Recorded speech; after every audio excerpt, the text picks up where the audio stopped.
Hello, everybody. Welcome back to the Smart Poker YouTube channel and another episode of Humpdazed. This is number 73, and we're live with Dr.Mj Coco, good friend of our show, and we're going to do some diagnosis today. So I want to say thanks to Doc for coming, and I also want to always introduce my wonderful wife, Crispy Wannabe, who's still a little under the weather, as some of you may know from Monday, and so she's here in spirit to say hello and maybe get me a coffee or two.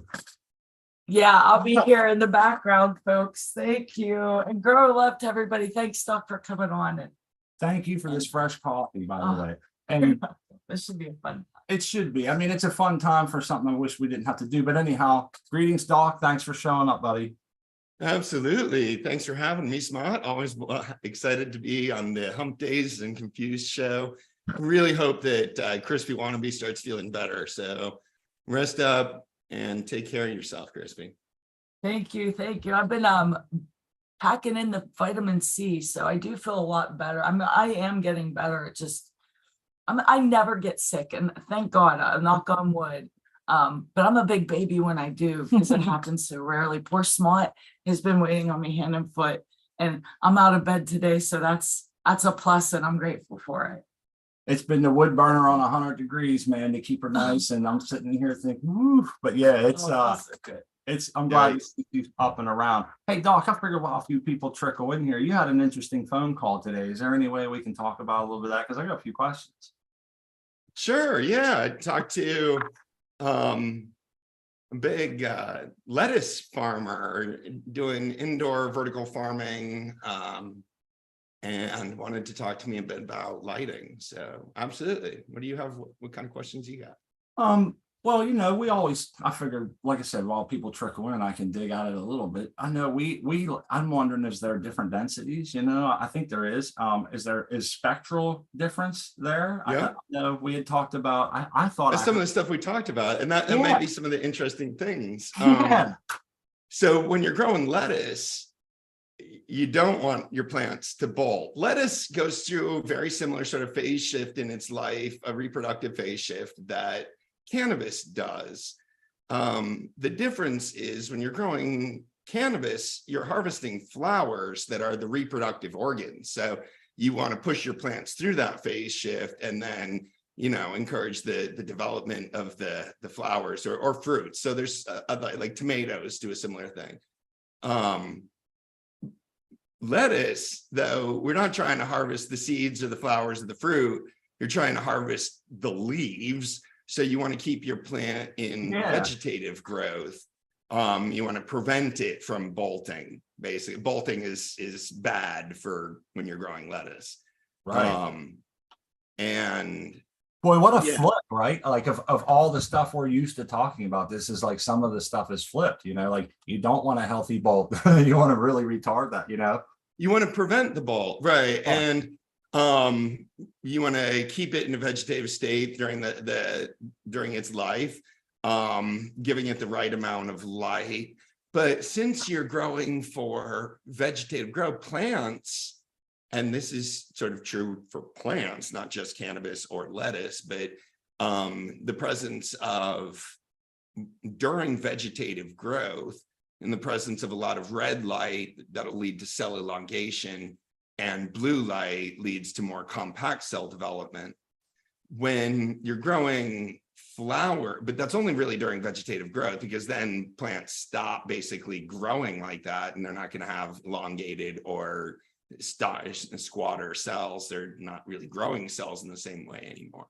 Right. When you're harvesting lettuce leaves, like it's in your benefit to have more red light in that spectrum to sort of like drive that leafy green production than it is necessarily with cannabis during the vegetative stage, if that makes sense. Because if you have too much red light during the vegetative stage in cannabis, you get like these stretchy long plants. So there is a little bit of spectral difference. There's a huge density difference. Okay. They're growing lettuce at about 200 ppfd.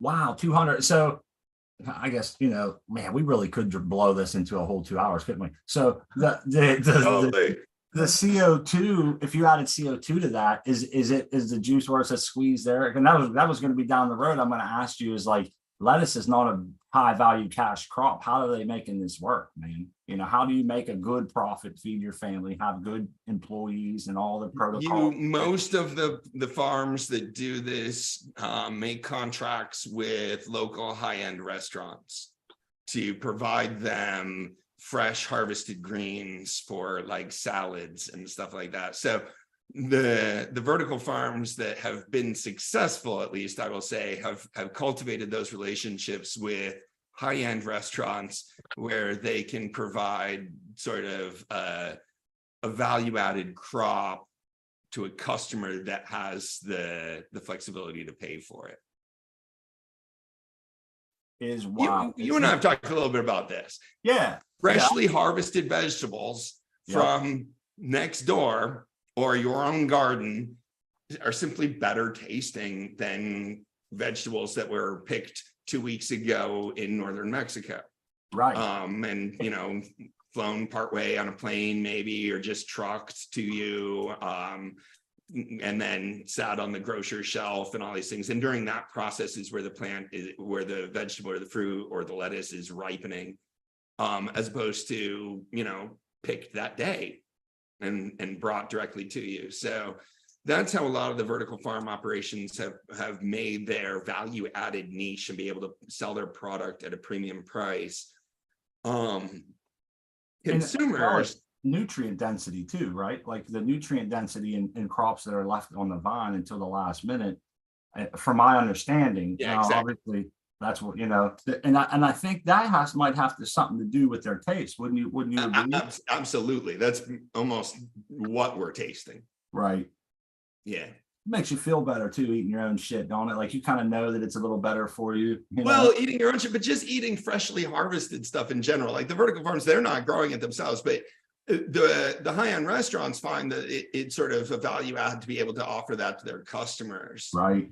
Where people aren't willing to pay that much more for salad for their own home, but you know, the economics of it make more sense at that scale. Now, this farm that I talked to is in another country, I think in a pretty highly populated city. And I'd imagine they're looking at that market. I didn't get into that sort of side of what they're doing with the lettuce once they Gotcha. We were talking more about you know, how to effectively grow it and maximize yield for growing it. Yeah. Wow, that's pretty cool, man. And I've seen different people grow. That's one thing I always wondered, like how do people grow these things on a large scale? And then you go to the supermarket and you're buying at a decently cheap price as far as, you know, comparatively. And I'm thinking like, you know, that somebody's getting ripped off along the line, but it makes sense when you explain it that way. It's good to know. But I'm with you, man. Everybody likes the homegrown farmers markets, the fruit stands and all that in the summertime. And it's just, you know. Yeah, and so if you're in, and this isn't the city where that customer or that grower was, but if you're in a city like Tokyo and you have, or, you know, Hong Kong or Singapore or someplace like that, those are the densely populated Asian cities are where a lot of the vertical farming's had a lot of success. And, you know, there's a market for it. There's a high-end market for it where you can find these like high-end restaurants willing to pay premium price to get harvested that day salad greens. They can offer farm fresh salads and things like that at a premium price to their clientele, where that stuff otherwise really isn't available in like downtown Tokyo easily. So that's where a lot of them, I agree. Who said that there's a lot of greenwashing, Rocinante. What the hell is greenwashing? Making something appear to be more environmentally friendly than it actually is, or sort of, you know, talking up the environmental aspects of something. Okay. Greenwashing. Farming, and this is something that I've been talking about for a while, even though it's relatively uncomfortable for us as indoor farmers, is not a sustainable activity. It's very energy intensive. And frankly, there are much more sustainable ways to grow plants. We're kind of forced in cannabis into indoor horticulture, usually through legal regimes. And my attitude has always been, if we got to grow indoors, we should do it as efficiently as possible. True that. If we're not growing indoors, there are more sustainable ways to grow plants, much less energy needed. I mean, we put so much energy into climate control and lighting that, I mean, don't need to grow plants. Farmers usually don't spend money on climate control and lighting. Right, exactly. And it's like you're saying, we're being handcuffed into doing so. So when that happens, we got to at least be the best that we can. And we had spoken before about things called externalities. So all these things have somebody along the way is paying for them. So it's going to be future generations and other aspects, you know? Yeah. That yeah, absolutely. And so that in that regard, it's tough to justify. It's also tough to make market space for a lot of other crops. If you're not forced to grow indoors, there's usually better ways to grow outdoors, cheaper ways to grow outdoors. And that's true for most salad crops. So you really have to kind of construct a market and that's what I'm saying, like the high-end restaurants that want lettuce that was harvested hours ago. And, you know, that's only possible if you're growing it across the street or down the street or whatever. Yeah. And so that kind of market maybe, but yeah, from a broader perspective, you know, the other place, interestingly enough, where vertical farming has gained a foothold is in Reykjavik in Iceland. Very different reason there. They have cheap power. They have geothermal power from all sort of the, you know, geothermal activity there.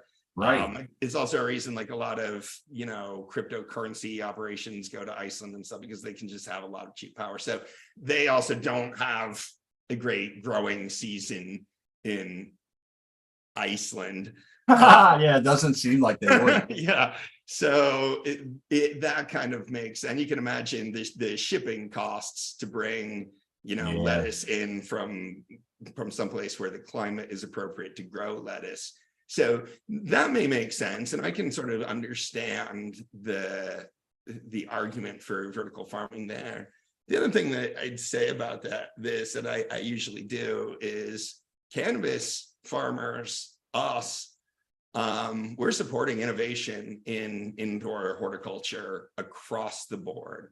And if it weren't for cannabis farmers growing indoors, we wouldn't be as efficient growing anything indoors.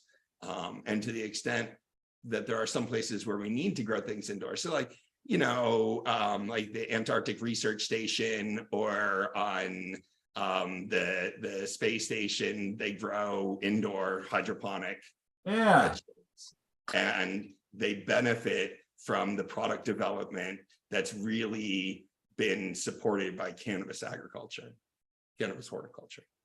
Isn't it cool that I find it some of the rabbit holes that we get to go down when we talk about just farming in general, from everything from the green revolution to mining peat and, you know, bat guanos, all these things we've had conversations. And I always am surprised sometimes at the where they end up leading us to. And it's like, yeah, man, you never really make that connection. You know, like I never thought about Reykjavik, Iceland or you know, so yeah, I guess there's always an application. We always say, Doc, depending on where you're at, you're going to run different. Like our buddy XYZ is pumping all kind of humidity in his tent. We're constantly trying to take it out. You know what I mean? Wasn't that wild to see? I was like, oh my God, they're flowering plants. He's like, yeah, but the door's open. So the humidity dropped and the humidifier kicked on. And I'm like, oh, yeah, fully automated system.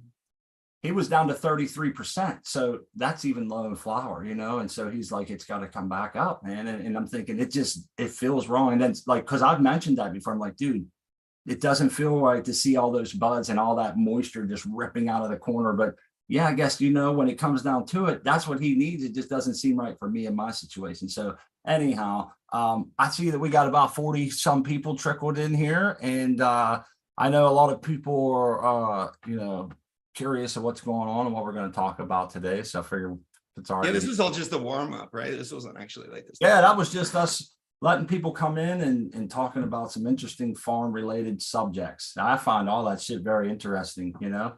Yeah, absolutely. Let me shout out a few people there in chat, we often see. So Weed Nerd, the American one, Haas Farms. Thanks for coming, guys. Thanks for always being part of this show here, supporting Humpdazed and the Smart Poker YouTube channel. And yeah. Yeah, it's a really great group, Doc, the people that come through. I call them friends. Doobies.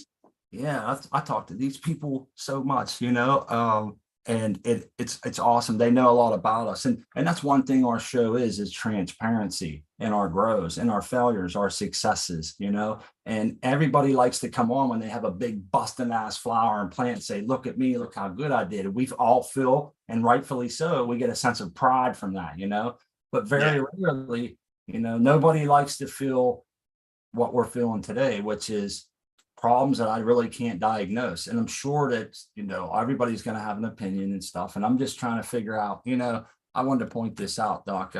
Someone told me that if you can find a critic who will point out your flaws in a good light, you should follow them like a treasure map, because they will be honest with you and be your friend at the same time, and that's what I look for in you. And I appreciate when you do this and your integrity in this. And sometimes I don't want to be sweet talked. I don't want to be bro scienced. And I just kind of want someone to help me along and tell me what I'm missing, I hear you, and more credit to you. And just like full disclosure, everybody at Smart writes me, he's like, I got this problem with my plants. I want you to come on the show so you can help me diagnose this. And I'm like, I'd be willing to have a call with you, not on the show, to help you diagnose that. And much to your credit, Smart, you're like, no, I want to show everybody my problems, and I think that I should show, the successes and the problems and all the rest of that. So, humble pie is not a taste that's foreign to my palate, Doc, and I don't ever claim to be a great grower, an expert grower, or anything professional. I claim to be a home grower who cares a lot, tries hard, and I try hard to study the cannabis plant and in my style of growing. And so when things like this come up, I take it personal. It hits me in the gut, and I'm like, damn, we really got to get down to this. How can I have a show, have people on and give anyone advice if I have plants that look like this? And I know that's doesn't hold water as much, but you get the inkling there, right? I absolutely do. Trust me. When I have any kind of issue happen in my own garden, I'm like, oh my God, I just have to hang this thing up. My credibility is shot. I can't even grow a seedling. I will say ours is a show that's not considered to be advice based, but what we have is a bunch of friends that just hang out with us and come on. And oftentimes I try to give them advice on maybe raise your light, lower your light. Your EC's a little high. That's why you're getting the burnt tips. But then, they come on there and thinking, why am I listening to this? Sorry, excuse my language. Why am I listening to this jag off? Look at his plants. You know what I mean? Exactly. These are the standards in which I hold other people to, so I must hold myself to them. So with that being said, I got some bad plants here. I figure we can walk through the weeks that we've led up to here. And a lot of the people in the chat have been here during those weeks, twice a week, and following along with us. And we may have to go on a few tangents about maybe how we buffered or a few things, but we can always come back to the main course there. And I have numbers here for the plants in front of you and the runoff numbers and things like that. So now, is it my imagination, or do you have sort of the less enthusiastic plants in the front and maybe the happier plants in the back? Yeah, that's by design. That's by design. You fronted the problem children. That way we can, when I tell you the differences in runoffs and shit like that, you can see one plant to the next and how it compares, and you'll see why I did that, and I have them written down here in a row, in the front row, left to right, what's going on with them. So yeah, I guess we jump right. And I want to say thanks. Yeah, you want to spotlight yourself, or we can do that, so we can see the plants a little bit more closely. Let me see if is it just pin when there's two of us? Does that work? I think so. Yeah, pin. There's a pin. All right. So I can pin you on mine, but then that doesn't help everybody. You know what I don't have are strain names, but I can say this: the entire back row are feminized plants. All right. The entire front row, save for one, except for one, are all regs. Okay, so obviously, are they the same regs?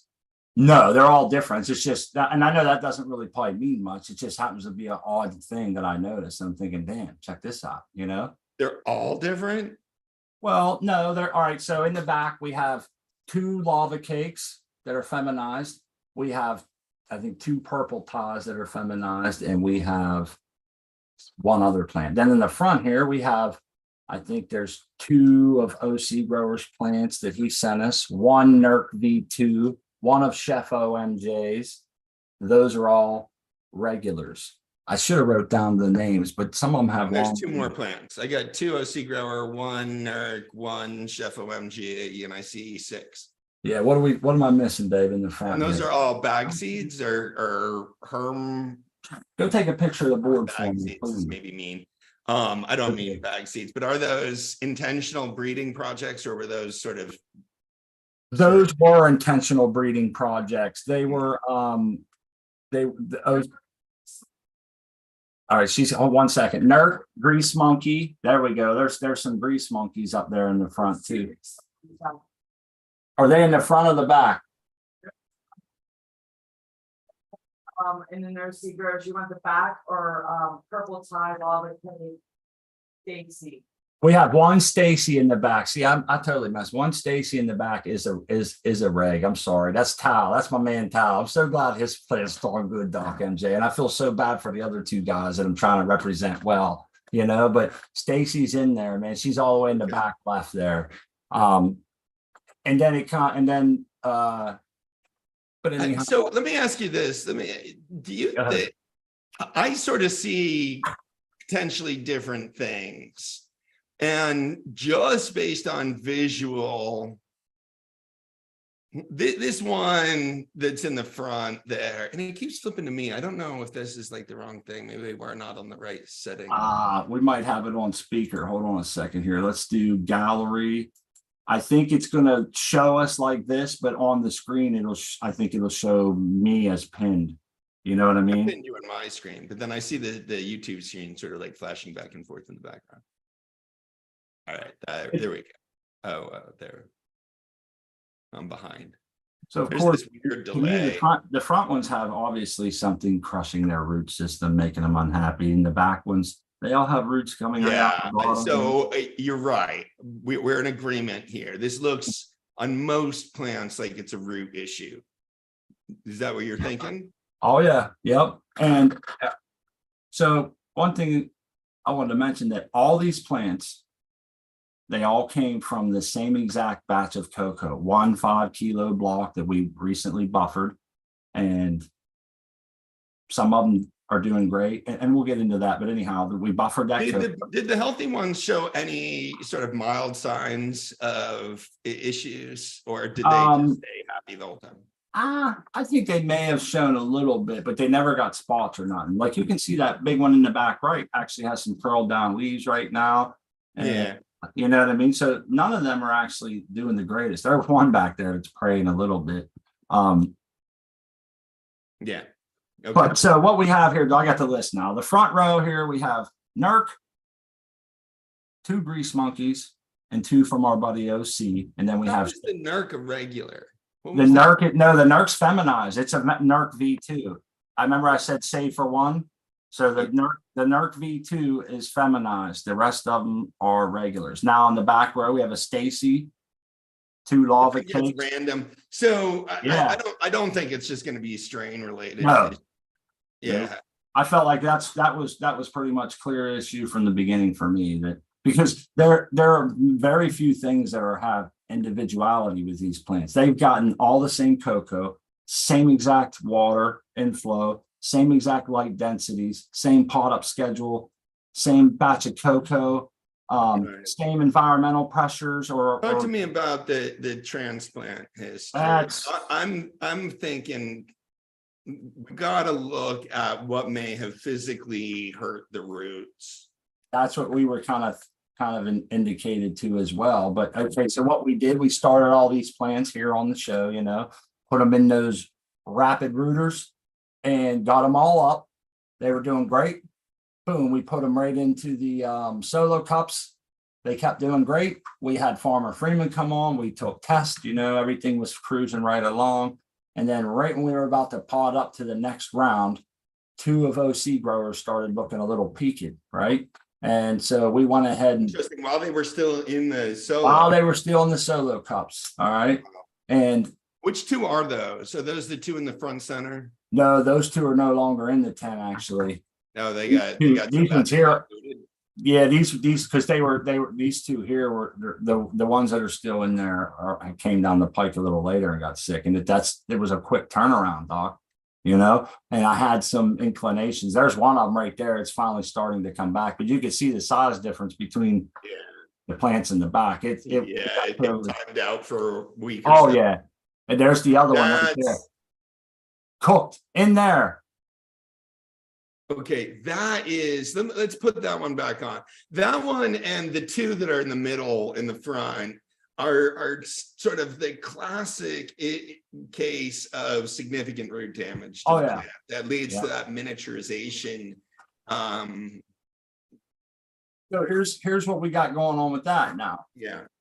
And I think we're all going to end up on the same page here a little bit. So on the diagnosis, but anyhow, I still don't understand it quite. So those ones start not doing the greatest, right? Those 2. So we go ahead, we pod up while they're still in solo cups. What do those roots look like when you took off the solo cups? Well, some of them looked really great.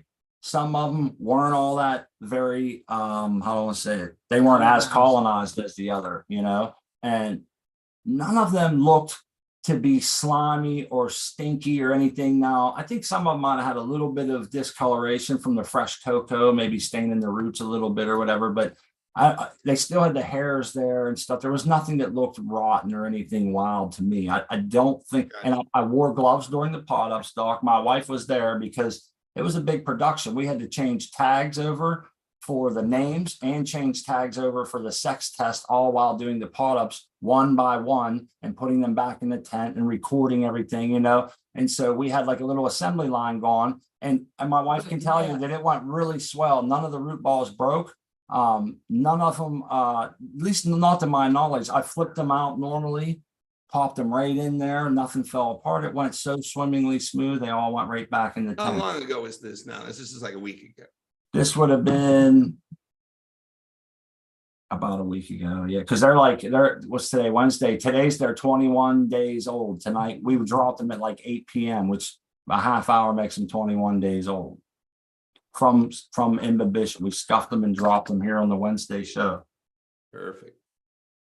And so roughly, I have a journal. I probably should have got a little bit more into that, but yeah, it was right around that. I think it was day 12, maybe.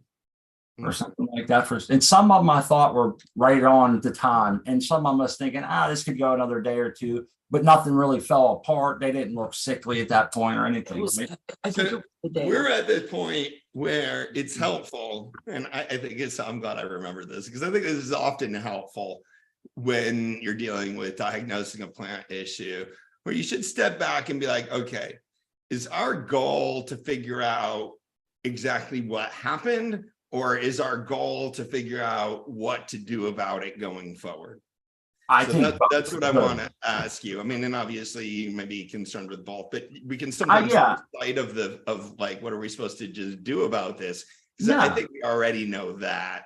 Well, I have some ideas here, and about how to reset them and get them going again, maybe. And I'm thinking that, but. I'd like to know, because I kind of thought that too. I thought maybe some of them got ruffled up in the pot, because what happened is within maybe it wasn't the pot up itself. I mean, there's other ways that the roots can get damaged. It could have been during the pot up. It could have been EC issues can certainly damage the roots. I doubt it was a pest issue or anything like that, but there's other potential causes here. What do you think about the EC? Is there any reason that we should? Well, the EC has been this. The inflow has never been higher than a 0.78, 0.78 or 780 for those who do it the other way. And then so our runoffs have never been higher than I think the highest one on here was a 0.87, or no, I'm sorry, 0.94 was my highest runoff ever. Okay. And that was actually today on one of the crappier plants. And so across the front there, the ones from left to right, we had a runoff of 0.87, then 0.94, 0.55, 0.72, and And the third one is uptaking newts better than the first. No, Okay. what we have there is this is part of going over getting to this point. You flush it. The first day that those two showed, the NERC V2 and one of our buddy OC grows, the first day they started showing crappie, I flushed them Yeah. with 1 gallon of water that was pH and had some extra surfactant because I didn't want to put bad pH in there, you know, and kind of, Gotcha. it was like an 8. I figured I want everything to go through. I don't want that to mess up my future diagnosis. You know what I mean? By having, You know, when you're flushing, if you have a surfactant, you can use a lot of surfactant. It helps. Yeah. Yeah. Okay. yeah. I often tell people that when they they think they're doing good putting a bunch in their res, you know, they think they're gonna get extra. I said, there's a certain point where it becomes, you'll flush your newts right out with it. You know, it'll like carry them right out. And I think you're the one that taught me that. But yeah, so we flushed 2 of them, which is why they're running off a little lower, but they never had a high EC that would be indicative of literally frying the roots, you know, nothing like over I think 9.4 today was the highest one. I never saw anything in the Yeah, one. no, I agree. We don't. And any excessive drybacks. Nothing. Twice a day is all. They all got twice a day, morning and night. None of them were setting like any closer to fans or anything. I really went over all that. We did a great buffer on our cocoa because some of them were fine and some of them weren't. So I kind of ruled out the cocoa. One thing we did want, me and my wife went over, because you know how this goes. You kind of get kind of pretty particular on this and really start walking avenues. So we buffered our cocoa. We threw it in a big tote, you know, when we buffer our cocoa, Doc, before we finish. So what we'll do is we'll do the double soak. We'll run it through, rinse it down in a colander. And before we put it into the final tote, we squeeze it out like a sponge, you know, to get rid of all that excess just water. And then we throw it in there. And we do this for this reason. If you don't do that, you'll have 3 or 4 inches of stagnant, nasty ass water at the bottom of your cocoa tote just from the gravity and weight pushing it out into, you know what I'm saying? So we always it's beyond, it continues to be sort of super saturated. And and then you got a really heavy tote too, you know. So we squeeze it out, throw it in a bucket, and so or we throw it in a tote. So even though we squeeze it out, you still have some moisture difference from the top to the bottom after about a week. The bottom will have enough to where if you squeezed it, you might get a drip or 2 or 3, but the top's right on. So the only difference we could think of is as we were going deeper and deeper on our pot up into the tote, we got some of that water that might have got settled down and had maybe a slightly higher EC. Even though we tested our runoff in the colanders, they were never more than like, they were right at our water levels, which is about a 0.2, you know, or 200, or I'm sorry, a 0.02. So did you let this, so you're just letting the rinse water pour through the cocoa, right? We use the sink sprayer, you know, and we put it in the colander. But you're not actually damming it up and floating the cocoa in that rinse. No, I never floated in any water ever. Well, I do when I'm soaking it. I call floating it when you buffer it, because like you have enough water and it's trapped and it's sort of like floating. Yeah, in the buckets. Yeah. So what we do is we put it in 3 gallon pots. Well, and then we float it in a bucket of water, and then we take it out. We dump that water out after 12 hours. For the buffer. Yeah. And then when we're done with that, we set it up on the sink, grab a couple of handfuls, throw it in a colander, spray it down, test the runoff EC, and then we get rid of the peat shit that's in the bottom of the sink, and we repeat the process. And then when we're done, when we go into the cups, we always take a little bit of plain water, run it over just to double check. And we get a little bit of runoff before we put our plants in there. So we know that runoff's like a 200 pops, and that's our tap water, you know? Yeah, I hear you. Chad, Seed Person 1 wants me to ask you if they were ever on a heat mat. And that could have been an issue. Not since they left the Jiffy pots. Okay.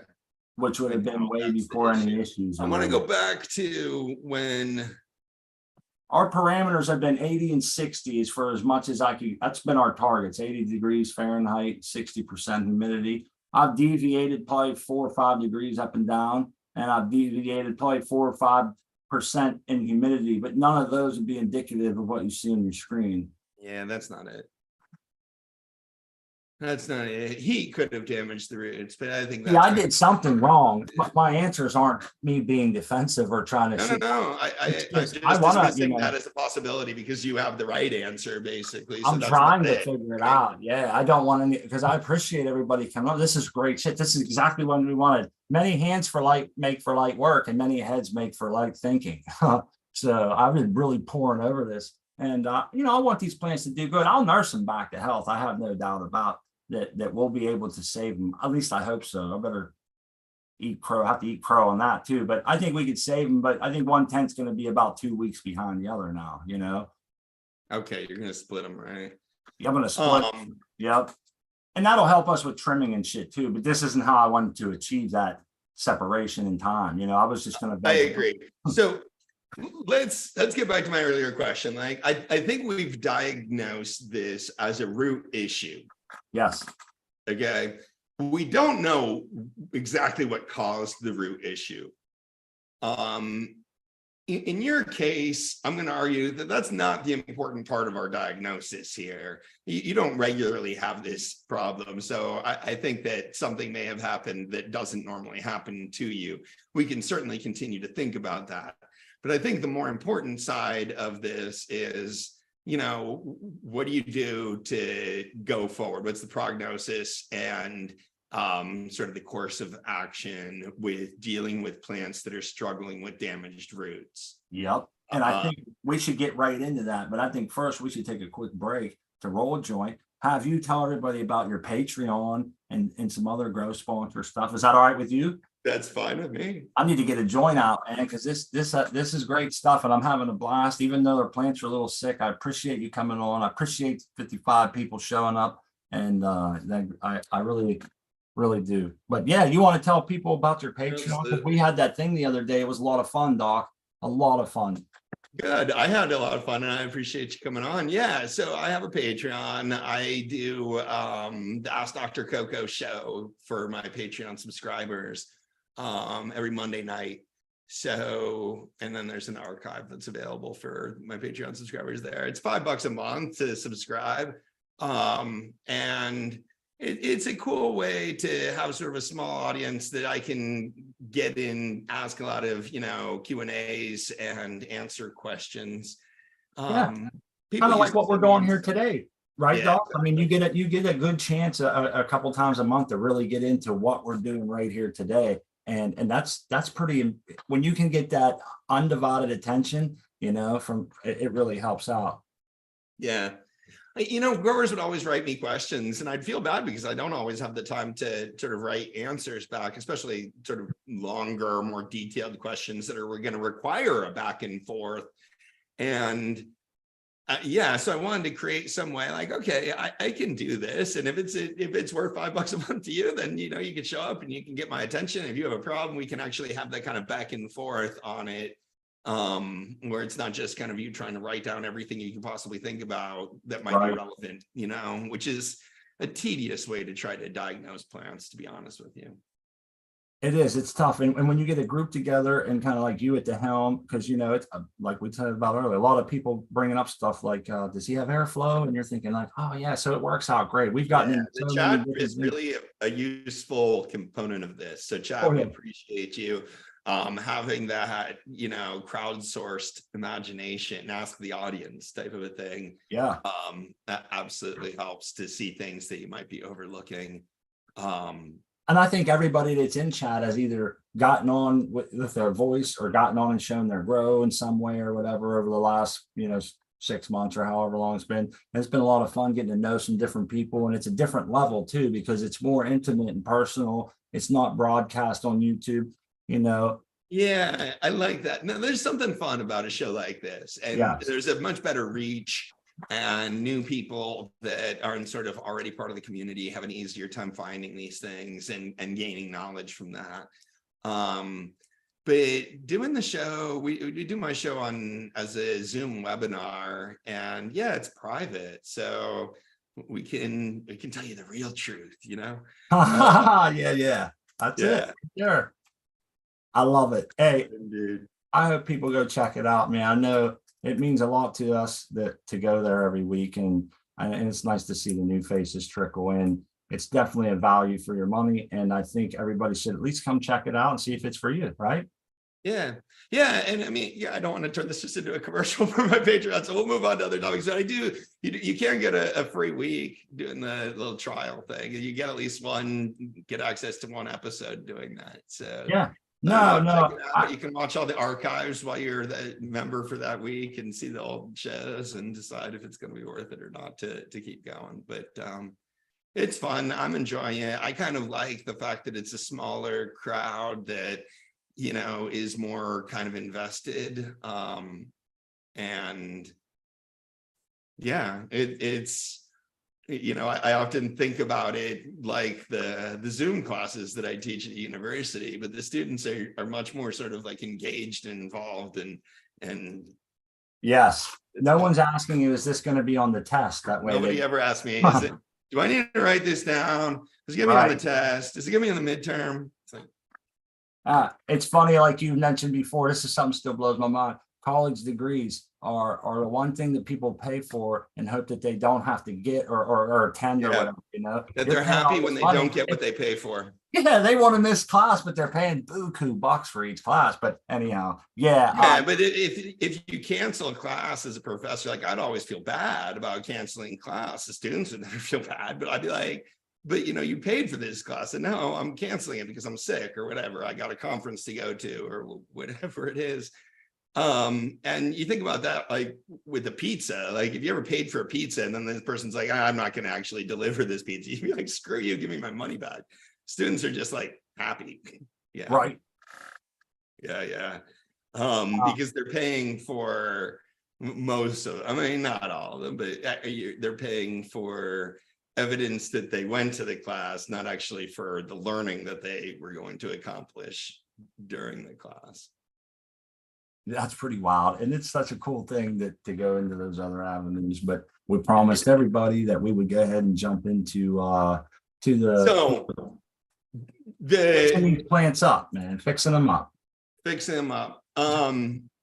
First of all, the number one thing here is going to be taking some time and sort of being patient with them, giving them reasonable targets. So lowering the EC, although I don't think you're pushing EC too hard anyway, so you don't need to lower the EC, smart. Potentially lowering the PPFD to give them a little break. Where are you at with PPFD? Right now we're down to 40%. It's funny you mention that because you remember how you said we had them all lined up. I had the sick ones in the other tent on the lower light. Just today I did that. But we have been, we went, Doc, when they were doing good, we were at like 440. And when they all got potted up, they did good for a couple of days like that. We thought we're still rolling, so I bumped it up to 60%. And I think the highest we read was like 74%. Would be what, like 600? 60% of the medic grow smart 8. I never did the math. What would that be? In the 4x4? Yep. What height? Probably about. That's high.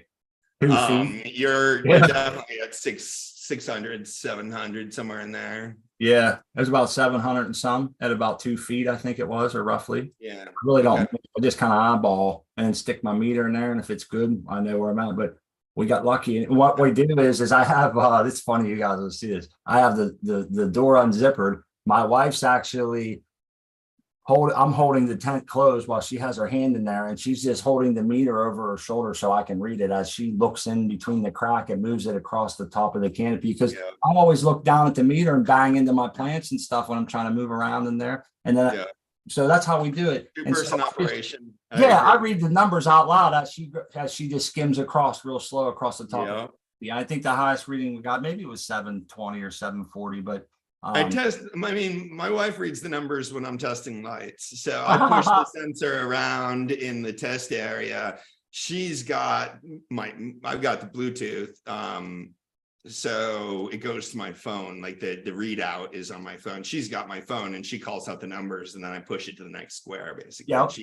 She writes the numbers down. It's definitely a 2-person job. When I have to do that all by myself, it takes like twice as long. Oh yeah. And it times out the video. So I have to like do it in 2 segments because I'm going so slow. I can't get through a test in like I don't know, 15 or 20 minutes or whatever my camera gives me to record video. Yeah.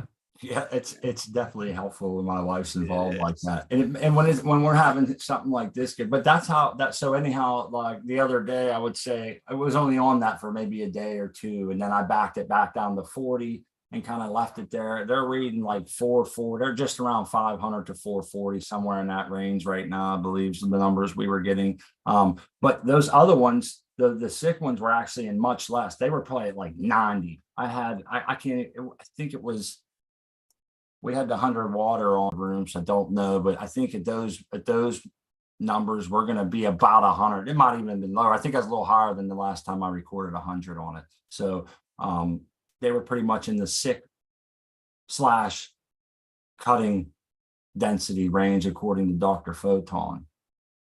Around 100 to a 200 or something, I think it was on his. Remember Dr. Photon's? He has a using light efficiently or something on his as a forum post. Yeah, when you go down through that, I've read that many times. And when you go down through that, it has 3 different things. It says, or maybe 4. It has sick and cuttings densities, and then it has veg, flower, and it has all your densities. And I've always remembered, if I have a sick plant, get down around 100 or 200 until you start seeing some life come back into them. So that's going to be my prescription moving forward. Does that sound sound to you as far as densities? It's a little low, but yeah, sure. I'd be probably, if plants are struggling later in veg, I drop them down under 500 because I'd already have them up probably at 700 and something. Okay. You did. Depends on how sick they are too. And it depends on, in your situation, you're going to be able to move the sick plants to a separate space and cater to them. A lot of growers end up having to compromise. And do you want to cater to the sick plant or do you want to cater to the healthy plant? And in that situation, I often end up sort of catering more to the healthy plants and letting the healthy plants squeeze out the sick plants. Yeah. It depends. It's only right. We spoke about efficiency earlier and shit. You can only tread water so long with them before you say, you know what, this ain't worth it. And then you're kicking yourself in the ass. You're like, why didn't I do this 2 weeks ago and just start new seeds or whatever? I wasted this much time of good winter growing time and all this other shit. So trust me, that's been a lot of fun. The other side of this. You got 3 weeks invested in these plants that are basically stunted now with root damage. They will grow out of this, but is it worth it? Well, it'd be a toss-up between, whether you started new seeds right now, if you couldn't get them caught up by the time these plants are grown. No, probably not.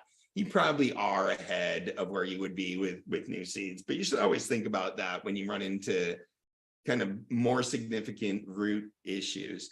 The other thing I would say, and I saw somebody talking about autos in the chat, this is basically terminal with autos. Oh yeah, that would be a wrap. I wouldn't even try. It would be game, set, match. I'd call and start over because your plants are going to be that big. And you're not going to have a chance to recover and go back to growing. And that's one of the things that happens to a lot of people that try to grow autos is they do something that stunts them a little bit and they end up being just tiny plants. Yeah. Well, I think there's a little bit more involved here with me. I'm willing to eat some of the loss and efficiency because they're my friends' seeds and I want to grow them. I want to represent them well. And also we have a show. We put ourselves in the public eye and I want people to see that it is, I want them to see, will Smart be able to bring them back with the diagnosis that they come up with? And I'll try to follow it as close as I can and just to kind of see it through because it would be an interesting little experiment, and I don't know what you think about this. Maybe just doing like a 1 seed drop it now and see if you can get that one seed to catch up to these 6 plants before they start taking off again. My wife's over there shaking her head, mouthing the words, yes, it's done. So I guess we'll be doing That's a that. good idea. No, because that's an interesting sort of comparison to be able to show people, like, if this happens to you, should you start over? Well, look, I mean, we kept these going and we also started this new seed, and here we are, 2-3 weeks later, and this is how everybody looks. These plants have been kind of on the downward spirals for the last week probably or so, rather week, so yeah. I Let me think jump by. Galaxy Solutions in chat has asked the question a couple of times about the preferred training method for autos. And Booby Growing Doobies is giving him static, saying like not growing them at all. oh, that's a burn. Yeah, that's great. Hoobie. Cheers, buddy. Yeah, throwing some shade. I love it. So yeah, no, Galaxy, I think you can grow autos. I think growing autos is perfectly acceptable way to grow cannabis plants. And autos have some clear advantages over photos. I train autos pretty much exactly the same way that I train my photos, though, because I only veg my photos for about a month anyways, like kind of regardless. Sometimes that's not true. Sometimes I'll grow more photos than I can grow autos, and I'll veg them for even shorter than I can veg auto, because autos veg pretty much what they're going to do no matter what you do, about a month for most of them. I think during that period of time, if you get your plants growing quickly, you can do multiple toppings and really help spread the plant out to be a nice even canopy of good sized colas. It really does depend on how fast you get your plants vegging. So in Smot's case, like this grow, if he had autos growing like the plants in the back, he could do toppings on those plants. But on the plant, if they start getting stunted in any kind of way, like the ones in the front, then yeah, you're in sort of sketchier territory there. So with autos, there's a huge premium on getting the plants growing quickly in veg. And that's why, from my perspective, they are sort of a higher skill level plant than a photo. Growing photos requires more equipment, and it requires a light-proof tent or a light-proof space, but you have all the time in the world. So to like recover from something like this, Smot and Crispy can just put them in another tent and veg them until they recover from the injury. That's something that you cannot do with autos. And that's why we're saying if these were autos, you'd just cull them probably, because they're not even going to be worth carrying through to harvest. They're going to start flowering and they'll just always be small little tiny plants. So I guess my answer there, Galaxy, is get your plants growing fast and you can do a lot of training to them. If you get your autos growing too slowly, I mean, too slowly, it's like call them to start over and try to get them growing fast. What do you think, Smot? I agree. It's important to get them off and running. And when you do, boy, they can quickly outgrow their space, man. You got to really be on. Yeah, be careful what you wish for, right? Yeah. You might have to cut some down that look beautiful just because the mold's coming. And it's happened. I tried to be greedy and keep a bunch in there. They outgrew the tent. And all I did was lose a bunch of big colas, Yeah. And all these things that we got 5 years of documentation over at Coco for Cannabis and journals with the mold videos and the amiaces and the autoflowers that we manifolded, they did really good. And we had some autoflowers that didn't do good and they ended up looking like this, because of one reason or another. And we had to get rid of them. And it sucks. That's it. Because, one thing we tell people, when you buy autoflowers, you buy on a harvest. When you buy photo periods, you're buying genetics. You can keep them around if you want.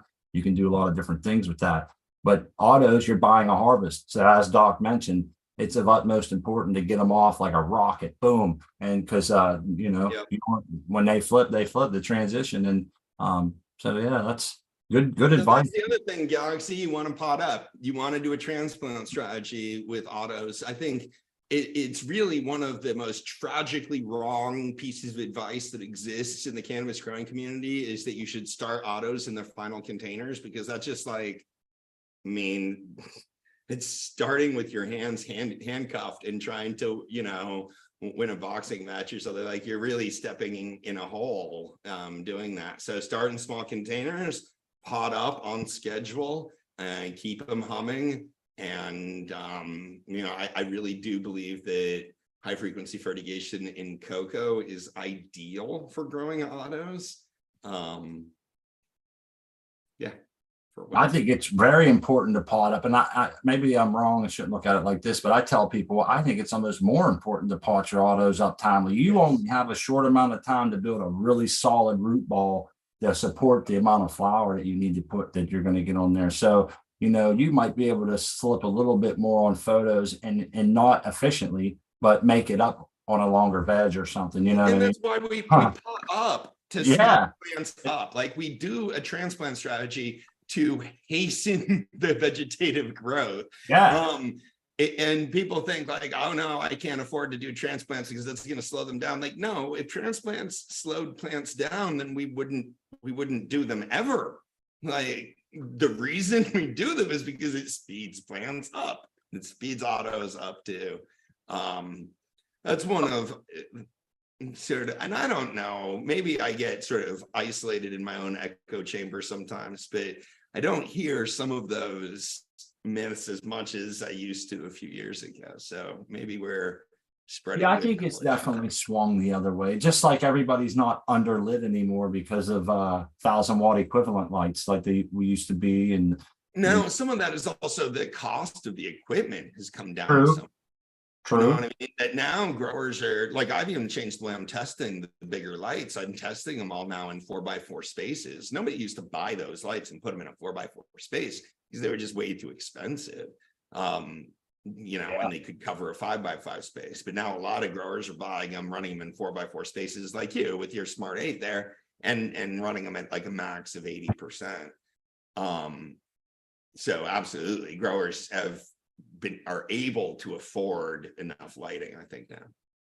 So there's often, you know, there used to be a lot more of that. Like, people would say, oh, autoflowers require lower EC and autoflowers require less light densities, and you don't pot those up because it slows them down. And this, I would go, you know, me, Doc, I had to see for myself. So I would go do the exact opposite just to see what happened. And, you know, following you and some other people, that it seems as though pot ups, from what I gathered in my research, it's horticultural 101. Any plant grown in a container, whether it's a tree or anything, should be matched its container size. And somehow, like you've said this many times, somehow autoflowers got put on this weird, distinctive deserted island where they are the only species on the planet that does best when planted right in a big pot. And sometimes you'll see authoritative figures in the community with 30, 40,000 followers saying this out loud. And it kind of makes me think, like, what a shame, man. What a shame to see that kind of shit proliferated throughout the community. And then people will come to a show like this where people want to do the right thing. Because I could never tell someone to do something if it hurt their plant. It would break my heart. I wouldn't sleep at night, you know? So well, I say that with enthusiasm when I tell people to do that. And I think then people come to a show like this and then they'll be in the chat or come on and say the opposite. And it's like, you have to say something at that point, Doc. And I hate to stop and correct people or whatever, but, you know, that's something that's just really heartbreaking to see those stunted plants, man. Oh, it's devastating when I see a new grower come in, like, all fired up, and they've got, you know, their autos or their photos, and they got this little seedling in the middle of a 5-gallon pot. And I'm like, oh, it's just gonna take a while for you to grow that little plant like that. Yeah. And there's not much we can do about it at this point. I mean, we can kind of help you through it, I guess, but yeah. You almost better just starting over at that point, because you'll really put it through its paces going in the pot ups to get where you'll be in a month from now. You could be there again in a week, you know what I mean, or two or something at most. So some cases, but it's hard to say that to someone. Makes me feel bad sometimes. I have to say that, you know. Oh, and especially with new growers that are sort of full of hope and optimism, and like I want to help them have more success in this. But yeah, You for get it. sure.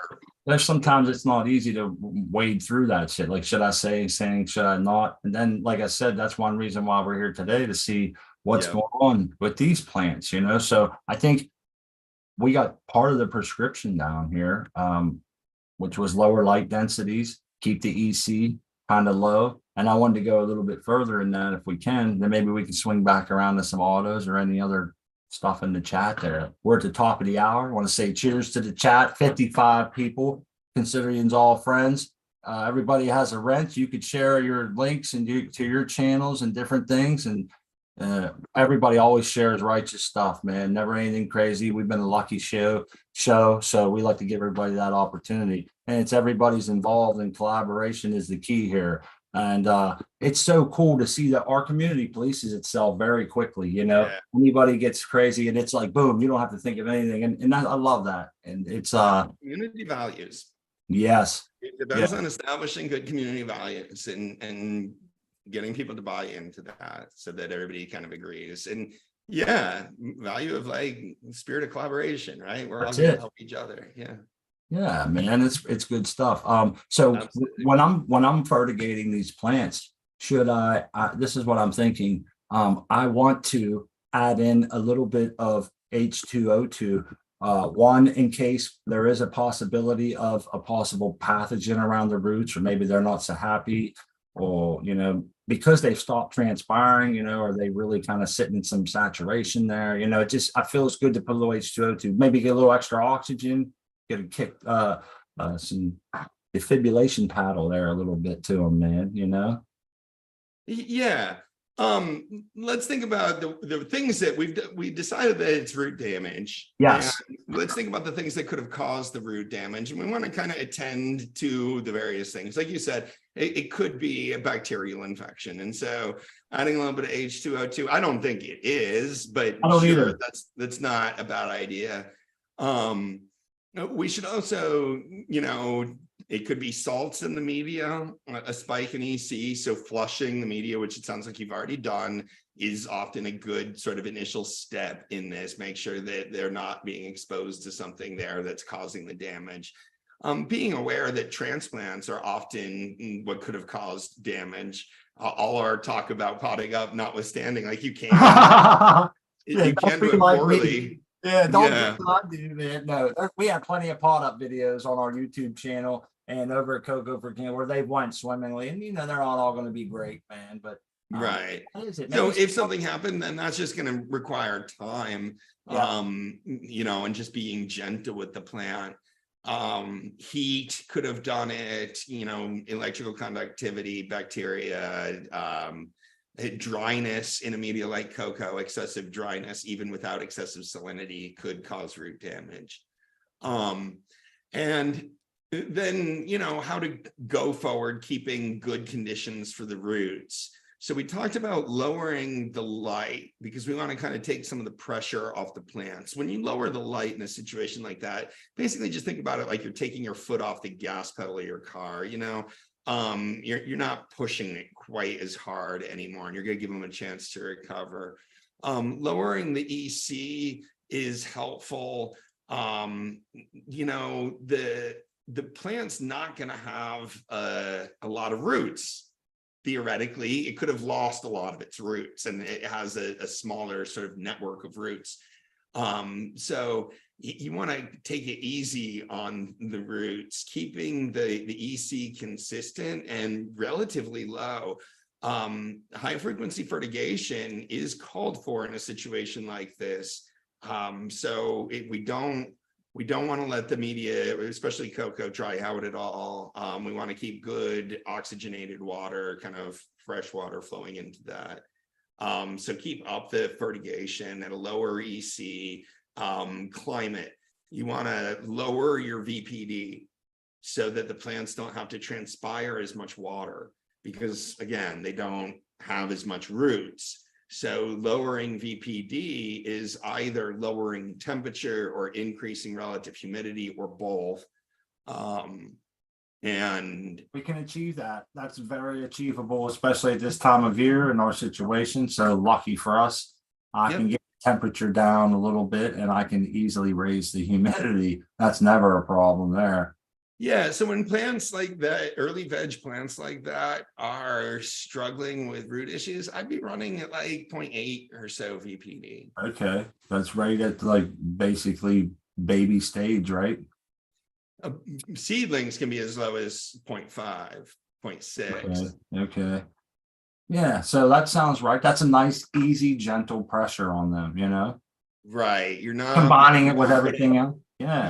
the high VPD, or sorry, the low VPD, the high relative humidity in that case is also why we like do clones in a clone in a humidity dome, because clones don't have roots at all, and we don't want them to lose too much water through transpiration. So we want to put them in a really low VPD, high relative humidity environment. Oh, this is all good stuff. More man. so than the other plants in the back. And that's really something that you can do because you've got separate grows. Those other plants should be working up above 1 VPD at this stage of growth. And it's one of these things where if you are keeping sick plants together with healthy plants, like, do you optimize for the healthy plants? Exactly. Which is kind of, we've been going the other way. Kind of everything's been tailored toward getting these ones a little bit better and maybe letting the other ones just fall back a minute or whatever, or maybe sitting slightly. Yeah, I'm usually the opposite, but I'm always thinking about how to most efficiently sort of build a space, which is always just, if the plant wants to grow, I let that plant grow. If the other plant doesn't want to grow, I'm sorry, you had your chance. You're gonna get Yeah, that's why we're here today too, is to kind of let people see that we're trying to do a bounce back, kind of see how we got to where we're at, and see like some of these things, like what do you tailor to in your garden? Some people would be like, screw that, man, I'm saving these plants, these are gold, I want to take clones, blah blah blah. Other people, and they only have 1 tent. Other people, they might want to say like you, let's if they wherever they fall, man, we're gonna let the canopy be taken over by whoever is dominant, right? And just go with it and flip them over, maybe give them a little bit of time and then flip them, and that's it. Yeah. So I think we're gonna split them up and we're gonna go ahead and go through all the procedures we've been talking about and try and and get them back on track and document it along the way here. Final thing I just want to say to the audience, just so that everybody understands how we diagnose this, the root issues are causing basically what kind of looks like miniaturization in the way the plant is growing. I think it's very obvious on the 2 plants in the front and the middle, where the new growth is sort of smaller than you would expect it to be. You'll see that is very diagnostic of root damage. I think I want to say this time next week, they should all be perked up and looking a lot better. I'm hoping. I'm going to really put in as much work as I can this week to keep them fertigated. I agree, but be patient, Mont. Oh, yeah. Be patient. This isn't something where that's probably the biggest kind of things that you need to do as a grower with plants like this is give them time to recover. But I agree, by next week they're going to be looking better. And I wanted to leave as many of those rotten leaves on there as I could, at least for the show. I'll get rid of some of those, the ones that are totally yellow and down in the substrate, but I wanted to leave them there so we could all see the extent, the previous damage, and really give the full display of ouch. Let me talk about that. Yeah. I think that there's a compelling reason to not chop leaves off sick plants like this. I agree, because you can watch the progress, right? They're also a source of mobile nutrients for the plant when they don't have adequate roots to be absorbing a lot of nutrients. So and one of the reasons that those lower leaves that initially, if you look at the 4th from the left, the one on the right in the middle, yes, it's pulling mobile nutrients out of those early leaves that looked like they came in fine. Nice. Yeah, they were doing good at one time. They came in fine. The plant is now pulling nutrients out of those to support the new growth, which is much smaller because the plant cannot get adequate nutrients. And that's likely due to the root issues that we're talking about. But one of the places that it is getting some is from those old leaves. Right. And what I like to do is, and I don't know if this is, I guess, all right. It seems all right. Like I always worry about rot and shit, you know, and Yeah. our friend Matthew Gates. So you see that one you were referencing, fourth over from the left. What I'll do is I'll come in and just take it's a 3-note, it's got 3 fingers on that leaf. I'll take the biggest one that's curled down into the substrate. It's like every time I water, it gets up on it and shit. So I'll just take that. It seems like it's already been drained of any mobile newts, but I'll leave the rest of that kind of tucked up on there, you know, just snip it there. It will look like I took a sample for sex testing early on, but I didn't.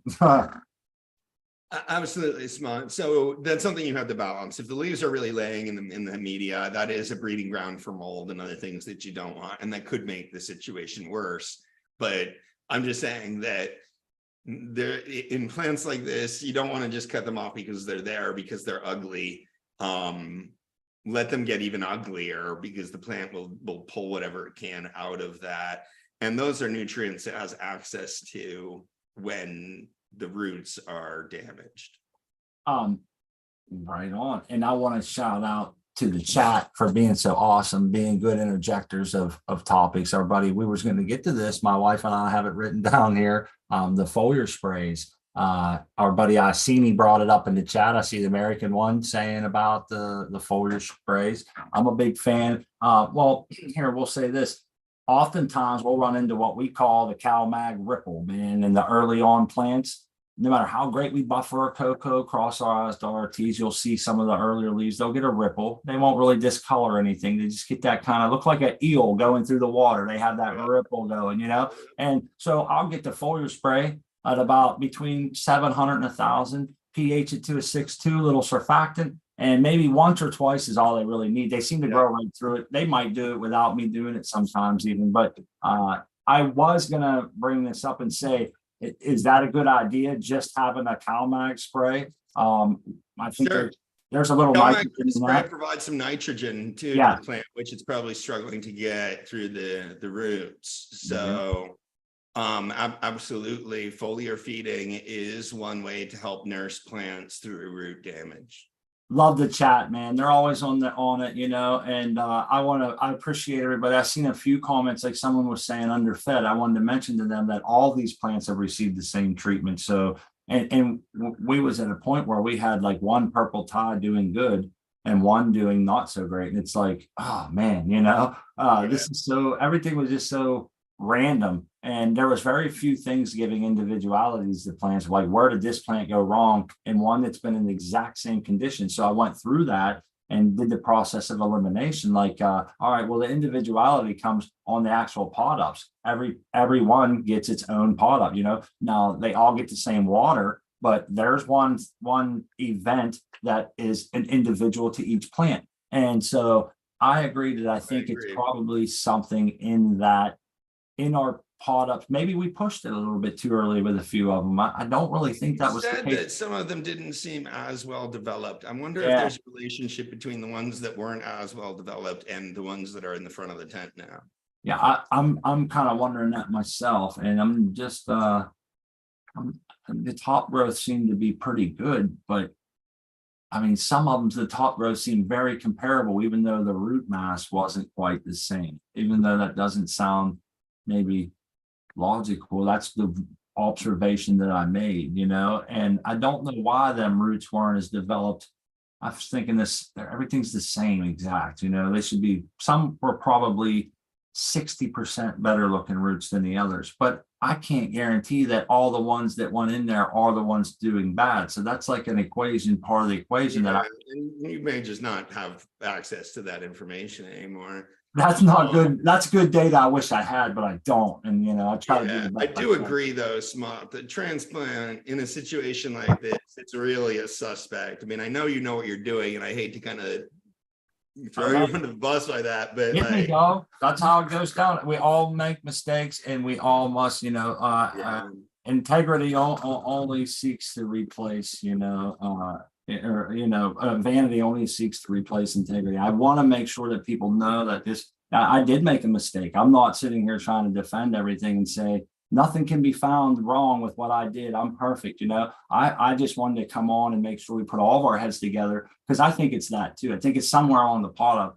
I did have my gloves on and shit, so I was thinking, I didn't touch any roots. I went through it over and over, and I think it should have just been that. And maybe some of the cocoa from the bottom that was a little more saturated with the water had a little more salts in it. And if some of those ones with less developed roots went into that cocoa, it could have been slightly more detrimental to them.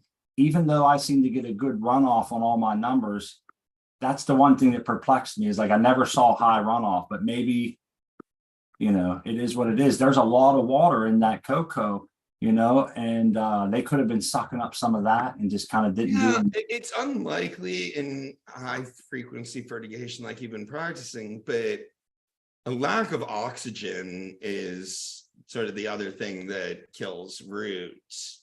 Yep. That cocoa saturated with old stale water, potentially there's an oxygen problem there. It could have maybe exacerbated anything that else was going there. So maybe it was a little bit of two things. I don't think we're ever going to really know, but I think I can pinpoint it to the pot up as the culprit, like you said. Maybe a little too early. Maybe we should have, I don't know. I like to find a true answer. I don't think we'll get it, but I think, like you said, part of the focus should be moving forward and how to get them back on track. So the cocoa that went to the bottom of the tote, I bet has a higher percentage of peat. I bet it holds more water because it will sink basically relative to the cocoa that's larger particle sizes that will essentially float in that solution when you floated it or even just rinsed it. But I have to push back on that, because if you follow our steps through, because I thought of that, and if you follow our steps through, the way when we're squeezing it out, throwing it in there, it never is any float. It's never suspended or floated after that. So for it all to be shifted to the bottom, it would have to be indicative of it somewhere along the line of us finishing it, squeezing it out, throwing it in there. It'd have to be refloated, right? For it all to get to the bottom. Okay. Because what we do is we squeeze it and throw it in a bucket. I'm just worried that it was sitting there in stagnant water. The portion of the cocoa that was sitting in stagnant water is going to be the portion of the cocoa that I would predict would lead to root issues. I agree. And I'm thinking that could have been a part of it. It could have been, like you said, a little bit of concentrated salts from all of it trickling down through. I know that it's concentrated salts. At this point, I think you would have measured the concentrated salts. If they were I think I would have saw that spike somewhere. Maybe even not the first. Would have seen the spike. But yeah. So I think it may be the lack of dissolved oxygen. It really cooked them then, didn't it? Let's think through this. Okay. You got plants. They were in little solo cups, and I know that Crispy likes to poke holes in the solo cups, right? The aerated little solo cups. Yep. And at the edge where all the roots were, they were basically up against the air and also up against the wet cocoa. So they had access to the air and the water from the cocoa, and they were happy little roots. And then you put them potentially, I'm not saying this happened, but potentially into cocoa that was kind of super saturated with low oxygen water. That would have largely cut the roots off from their source of oxygen. I think that's a very likely path to go down. And it's one that my wife and I both had went down earlier today. And I hate in that case, I really think it's just the oxygen, the dissolved oxygen in the water. It's not this, and we don't measure that. We had thought maybe a little bit of both. We wasn't sure, but after talking it through with you, I see now that we would have saw that salinity spike somewhere, maybe even on the second fertigation or something. I don't know, but we never really did nothing high that would constitute this. But frying them with lack of oxygen seems like a more drowning them, basically. Yeah, yeah, that's yeah. Thank you for clarifying that. That's perfect. So Calming. would this be indicative of a little bit of H2O2 might help me then? Maybe get some oxygen back to the. Yeah, H2O2 introduces dissolved oxygen for sure. But let's think this through a little bit. Is that really possible? Because you kept up pretty high frequency fertigation with new fresh water that would have brought oxygen back Yeah. in the system. Yeah. Those ponds are not the greatest. I'm kind of curious why. Is it you like them better? Why aren't you in fabric pots? I like I like those little 1 gallon pots, man. I like plastic. I don't know why. I do, man. I got away from the fabric pots. I'm a big fan of plastic. My wife wants to get the 1 gallon air pots. I like Well, air pots are fine with they're plastic. I'm not worried about I'm worried about the lack of aeration. Yeah. Well, again, like some of them are doing great though with the same amount of holes and shit. How does it cost? How does it work, Doc? You know, I hate to keep going back to that, but if all these plants Don't. So you shouldn't keep going back to that. okay. So Because that'll lead you to the wrong diagnosis, just straight up. That's like not everybody died. Why did the, like disease or something?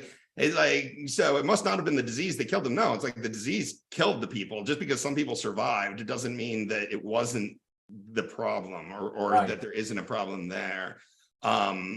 So and we look at it as everybody ate the steak from the same plate and only half of them got sick. Well, how can that be if the steak is poison?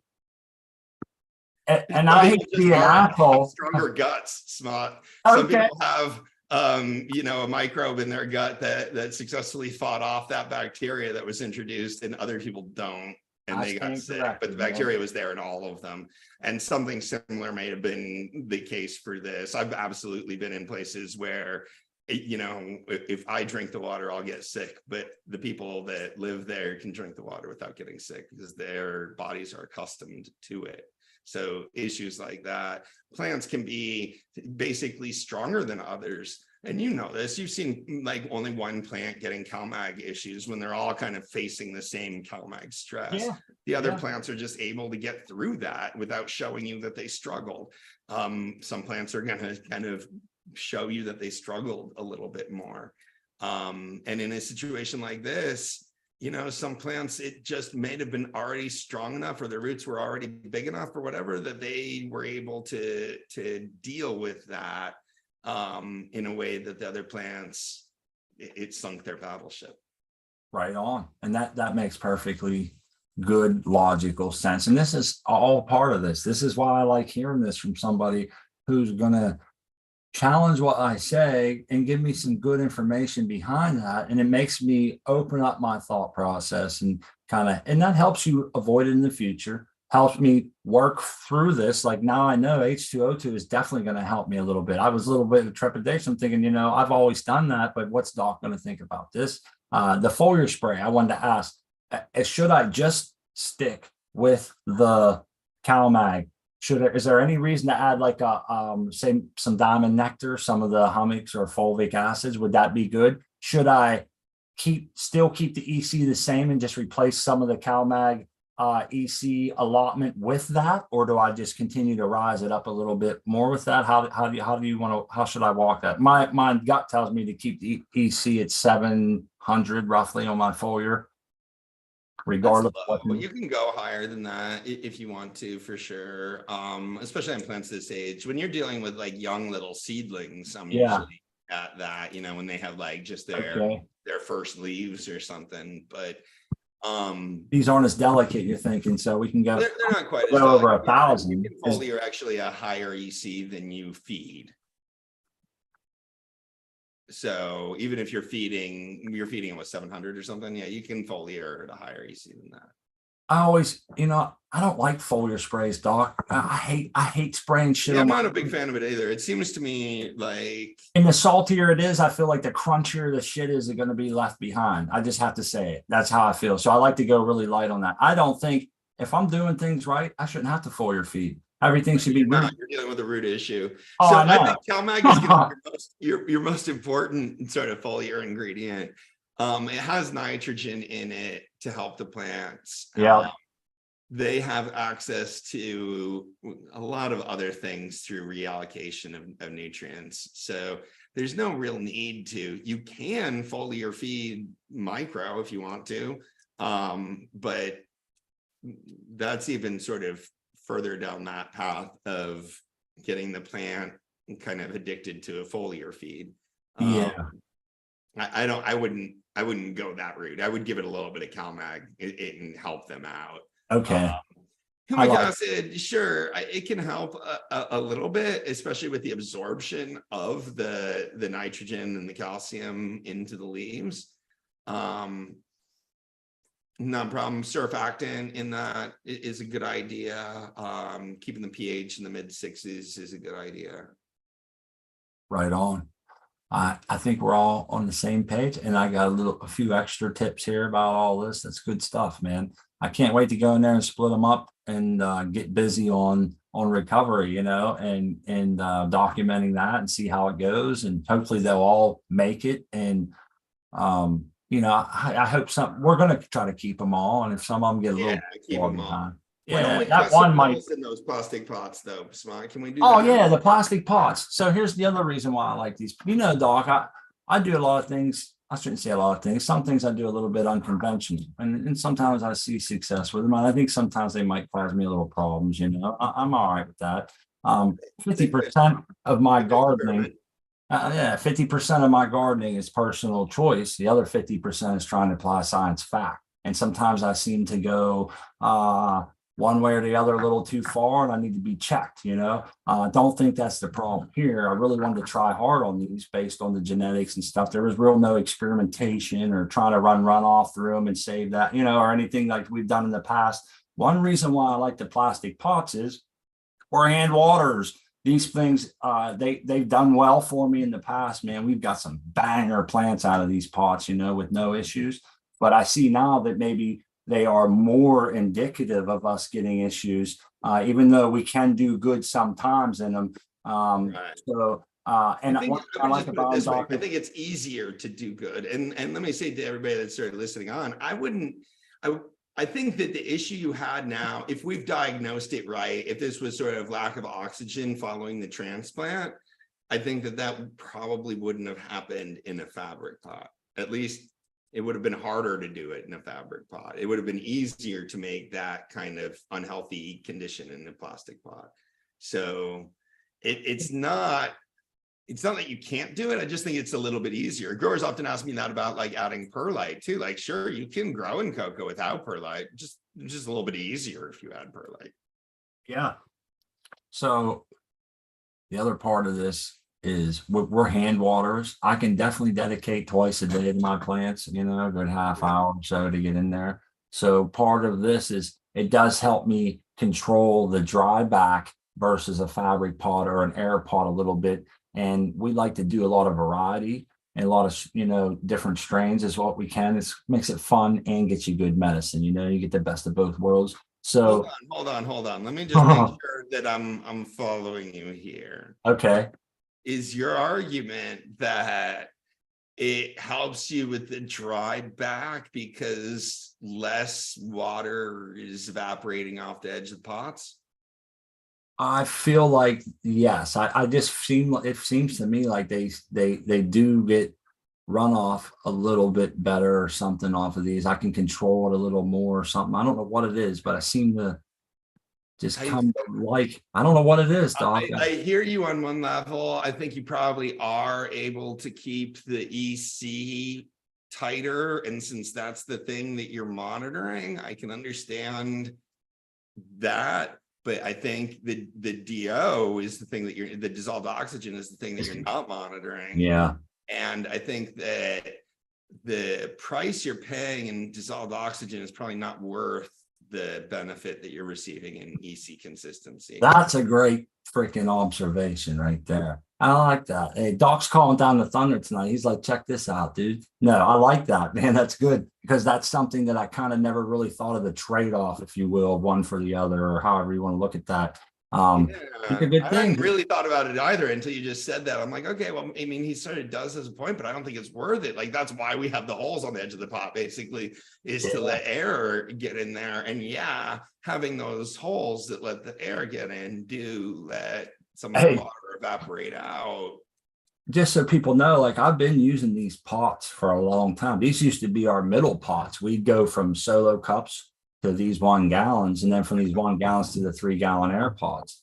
And then when we started busting out and doing different varieties, a lot more varieties of these photo period feminized, we thought, let's stay in the 1 gallons, flower them early, and you can get more variety in the same square footage and not really. I think we lose a little bit in yield in doing it this way. I've noticed a loss in yield, but I don't care. I'm willing to. It's an understanded loss, and I'll take it because I don't need. It's just where I'm at in my part of growing. You know, we all evolve and shit, right? Yeah, yeah. Sure. I don't know. I definitely think that there's an advantage. Basically, I do. The more I'm thinking about this, the more I think that this is related to what the issue was. If you're going to pot up into plastic containers without aeration, it really becomes important that the plant is able to suck that container dry, like that's able to suck the water out of that. Yeah. Matching the plant size to the container size is really appropriate. Otherwise, the plants can get waterlogged. And we often kind of avoid even thinking about that in cocoa because I tried to set up sort of a protocol that avoids it. Yeah. So if you follow that and, you know, the only thing you're really violating here is the size container or the aeration in the container. But that's kind of close to pushing you to that point where you can end up in a hypoxic condition, especially in new cocoa that was sitting in water for a week or something. Now, was that cocoa that was sitting in water for a week? Let me just get this out of my brain. Did you flush that through with anything, or did the plant go directly into that? It would have went right into that. That's part of what we thought. That's hypoxic water. So in the future, rinse the cocoa again if it's been sitting for a while. Just fresh water. To kind of replace especially the stuff at the lower half. Like that's a tote that's like a 40-gallon tote, so it's 3 feet thick. So that last 4 inches at the bottom has like a little bit more. Even if you're squeezing it out, folks, if you're storing your shit like that, you're going to end up with it because we've hydrated many blocks of cocos, and I've seen that over and over. And it used to be a lot worse before we squeezed it out, Doc. You know what I mean? We was just throwing it in there straight from the colander. We'd get back to the grow room. By the time we were packing our pots, the bottom ones would be literally water running out the bottom as you're packing the top. You know what I mean? And so we thought this can't be right. We got to take an extra step to squeeze out that cocoa. I've always wanted to do this, was make like a new cocoa video of buffering. I have a buffering video. It's one of the most looked at videos, but it needs updated severely because I missed that step, and people are probably like, damn. And it's important. I think that's an important step. You know, this is what I didn't cover the final rinse down. I haven't looked at my buffering cocoa video. Is still one of my most popular videos. And I made it a long time ago, and I didn't do a good job of showing the end process there either. I've thought about redoing that. Yeah, it's you know what the thing about buffering, it's labor intensive. It's a real son of a bitch, if we're being honest. I hate buffering. It's about as bad as trim gel, you know. But the one thing that I found is that you cannot skimp on there, because when you're getting into a problem like this, you don't want these what ifs in the equation. You want to make sure that you did all the steps through. And then if you run into problems, you can easily kind of rule that out. You know what I mean? And there's steps there that we missed, observations that we made. Maybe we should. So let's talk through the packing the pots and preparing for potting in. Yeah. Let me just tell you how I do it. And you can think about how your strategy is similar or maybe a little bit different. I'll buffer the cocoa. I will basically drain the cocoa. I think like you do. I often just have it in a fabric bag and I sit it up on my little, rack that lets water drip out of the bottom of the fabric bag. I will pack the pots with the cocoa. I will pour then fresh water through each pot, verify runoff EC. Okay. Let them sit a while. Sometimes I'll do that the day before to let it kind of dry out a little bit after that. And then I'll pre-fertigate heavily. Yep. with whatever nutrient solution is going in. This isn't one time where I end up creating a lot of runoff. So because I will prefer to get slowly, but with at least a container volume of water. Well, not at least a container volume of water. I usually actually don't do that much, but you kind of should, because you want to replace that water that is in the container with the nutrient solution. It's holding about what, half of the volume. So if it's a 1 gallon pot, you want to run a half gallon of nutrient solution through there. And if you do it slowly, you have a better chance of replacing it and pushing a little bit of. And then you've got sort of the right nutrients in the water. It's fresh water, so it's well oxygenated. I often will, have watered the plant that I'm transplanting in within a few hours of the transplant. So it should be kind of the same to the plant, that it's not having any difference in what the media is that it's exposed to. So I think those steps of preparing it after the buffering process, that's what I'm saying. I didn't do a great job of dealing with any of that in my video. That can be a crucial part to probably avoid some of these issues. What do you think? I do. I really think that it's something that I might have slept on, and it's biting me in my ass. I'm a little bit embarrassed to admit that I did something stupid like that.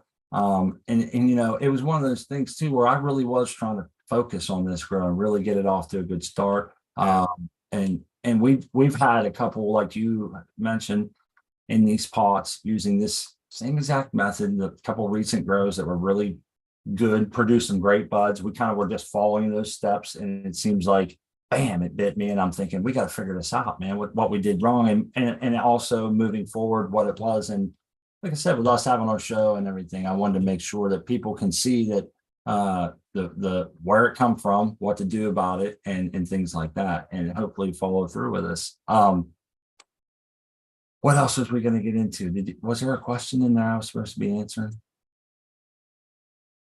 I can't remember. I feel good about the diagnosis. At first, I thought we were kind of a little bit lost, but I actually think that this is probably what's going on with those plants. I agree. After working through it, I agree. Yeah, and it's good sort of things to think about for other growers. These little marginal things that can, when they add up, can kind of throw your grow a little bit sideways. Was it Bugby that said chance favors the prepared mind? I think he got that from someone else, but I heard him say that, and he labeled one of his videos that, and it rang in my head over and over. And I thought to myself, in this grow, I tried to have the prepared mind, but chance wasn't in my favor there. I've still dropped the ball a little bit, and I like to work through these things. See, there's a lot of people, I'll get a message after this show, Doc. I get a lot of messages, and people will message me and say, you're making it too complicated, all those numbers and science and stuff, the plants, this and that. And I tell them, like, I can appreciate that, but this is who I am. And the curiosity in me and this style of growing just fits me. I like, when I was a little kid, science projects, growing mold on bread and then looking at it under a microscope or some dumb stuff like that, mixing things together that we probably shouldn't have, different things, man. And it just always piqued my interest. And I guess now that I'm older and I'm calmed down and I have this patience to have this hobby, I like to approach it from that angle, and it's not for everybody. So I really, really enjoy digging into this, finding out the problem as well as the solution, and hopefully maybe helping someone else avoid this in their grow, or at least seeing that it's okay to tell somebody this is what I did. Do you agree? Do you think my diagnosis is right, or what do you see? And maybe that helps you get through it versus trying to just work through it on your own, and you get stuck in a confirmation bias like me. Hey, the other plants are doing great. Why ain't these doing great? They're in the same shit, and that's me. I take that on the chin, man, for sure. So you need someone to hold your feet to the fire. That's a common way to think about things, Matt. So I don't mean to just toss you on that one, but yeah, it's one of those things that can often prevent you from thinking clearly about the problem, right? Yeah. I really enjoy it, and in your friendship, Doc, has really helped my wife and I become more scientific minded, more critical thinkers, I guess, maybe, in looking at aspects like this and trying to work through them. And maybe sometimes I have to remove emotion because I'm thinking, oh no, I really wanted these to do great. And I kind of freak myself, I spin out a little bit, and maybe I don't want to overcorrect. I want to try to get my ducks in a row here. But see, it is great. And let's think about the other thing that we gain from being gardeners. It's not just a successful harvest, but it's a lot of knowledge that we can ply our trade more successfully going forward. So I would argue that having these little setbacks teaches us important things that might even open up ways to improve things that we didn't even know were suboptimal to begin with. Right. You know, I've had many people come on our show, Doc, and they said, and this is no shit, I want to say at least 7 or 8, and they're like, yours is the first show that we felt comfortable coming on because you guys are pretty realistic and down to earth and like stay focused and different things. And I think this is part of that, man, that people see this and then they can come on and show us and we can say, hey, let's walk through this. Maybe this happened to us a year ago, like a year from now, I might run into someone like, dude, we were 8 years into our growing, 7 years, and we got banged with this stupid thing that we did. So don't feel bad, because sometimes pride, especially for us men, let's be honest, when our plants are looking like this, we're thinking, damn, I don't want my homies ragging on me, man, so we don't want to do it. But that's not really where I live at, Doc, in my head. I feel like, I feel like, this is something I need to get through. I don't care who sees it. I just want to make it right. You know what I'm saying? Yeah. And it's a great lesson. I think that actually earns you so much credibility with your audience and, with your fellow gromies and everything else, as opposed to trying to cover up all the problems and just pretend like you got everything totally dialed in. That leads more to sort of suspicion and so like, yeah, whatever, he thinks he's hot shit. It's nice and refreshing to sort of take that approach to it and to consider things like this a victory, because you learn stuff about growing and can improve your processes going forward. Through that. And there's this little weird side thing here that's totally off track, but I've noticed something, and maybe I'm just crazy. I noticed that because I've had a lot of stuff to deal with lately, some of it not so great. And when that happens, it's like my plants sometimes take that same suit in life. If things are a little rough for a week or two, sometimes it seems like my plants end up, and I'm thinking I didn't not go in there and take care of them properly, but it just seems that way. It always is exacerbated. Like I don't have the time right now or the focus. I'm feeling pretty stretched thin sometimes here going into winter, and it's like, damn it, I don't need this right now. So that's just how it is, right? We have to take it as it comes, and it's always at the worst time. We're never prepared for this shit, right? We never have it's never a good time. So problems.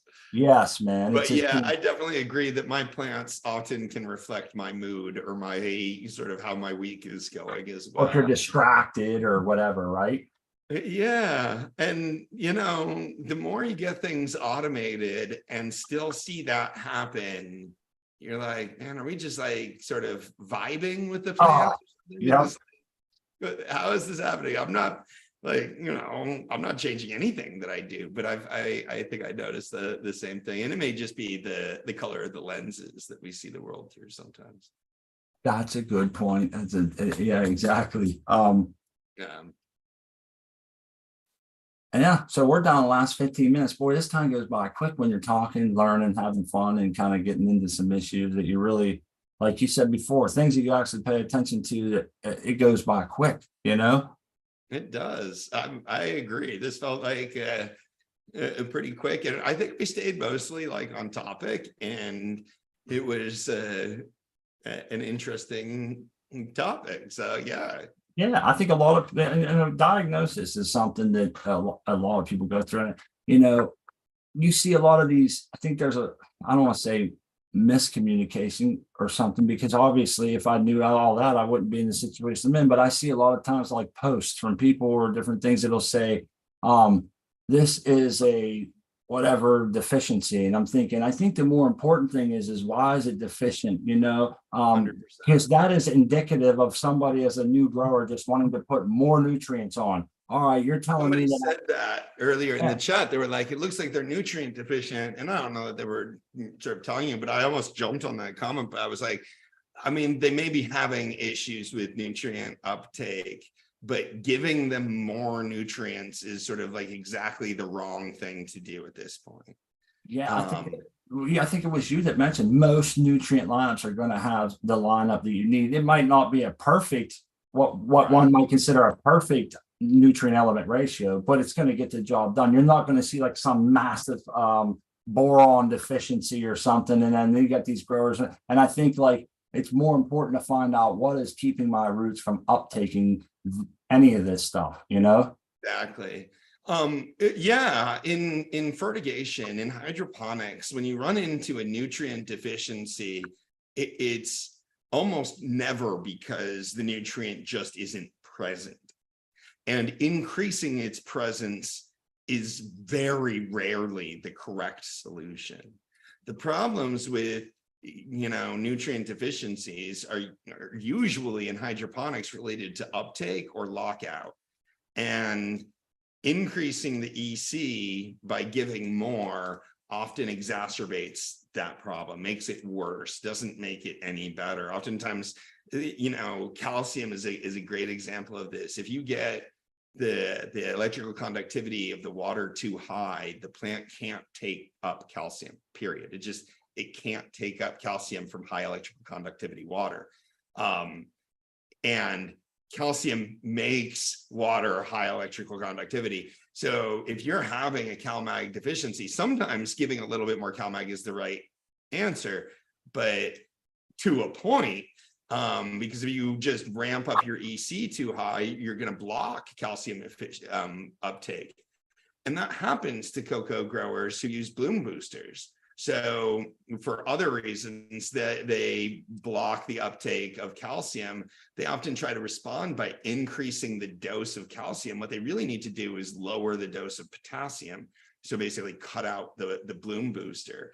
I want to say, Doc, you've helped me in the past. Before we ever had a show, this was years ago, we had problems with plants and we walked through just kind of like this fashion. I think it was on a Skype call, and you had told me to get, you said, I think it's the bloom boosters are blocking it. We cut out our cool bloom. We cut it in half originally and we saw an improvement. We eventually cut it out totally, which I think you're kind of on board. I pretty much cut it out totally too. I use it a little bit now sometimes, but I dramatically lowered the dose of it.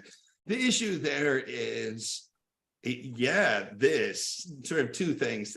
We already have K present in cocoa because of cation exchange with calcium and magnesium in the first place. So that's what happens to the calcium usually in cocoa.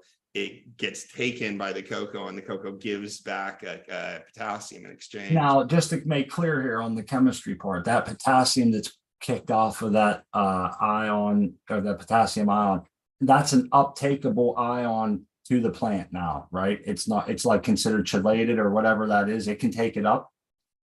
Chelated? Am I saying it wrong? Chelated. I'm sorry. My wife's all it's written chelated with a CH, but it's pronounced chelated like a KEY.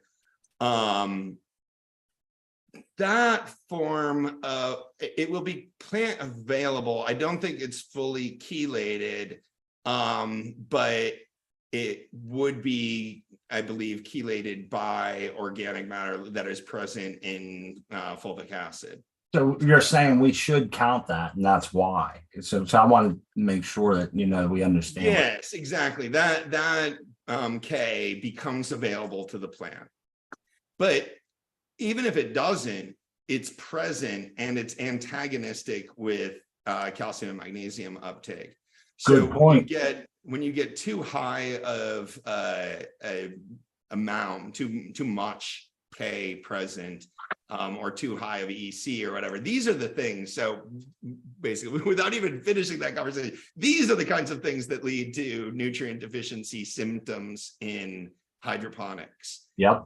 And trying to dial it in like, oh, I think it's a boron or a molybdenum deficiency or something like that, as if what you need to go is go get more boron and that's not the problem here. The problem is that what is blocking uptake or what is causing lockout, it's often related to running too much of something. So the exact opposite of what you need to do is give more of anything.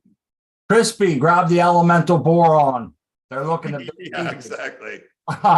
We've That's diagnosed this. And there's like all these like charts that show like this is what, toxicity and deficiency of this one looks like, and toxicity and deficiency of this one looks like, and toxicity and deficiency of this one looks like. It's like, okay, great. Once you've diagnosed all this stuff, you're still going to have to get back to like, what did you do? How did that problem get created in the first place? And, in hydroponics, it could be pH, like your pH could be out of range. It could be running too high of electrical conductivity is causing uptake issues, or having, excessive dryback is causing uptake issues, those kinds of things. And you need to possibly flush a little bit, or lower the inflow EC, or remove something like a bloom booster that's causing an antagonistic relationship.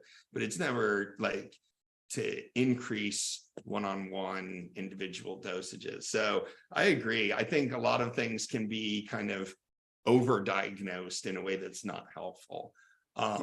In your case, like we got to that point, right, where we're like, okay, do we really need to figure out how this happened, or do we just want to think about what we should do about it now that we're pretty sure we know what happened? I think that's a legitimate sort of landing point to get to in some of these diagnoses, rabbit holes that we find ourselves into. Like, okay, does it really matter? Can we just talk about like, how do I go forward? How do I, improve conditions going forward?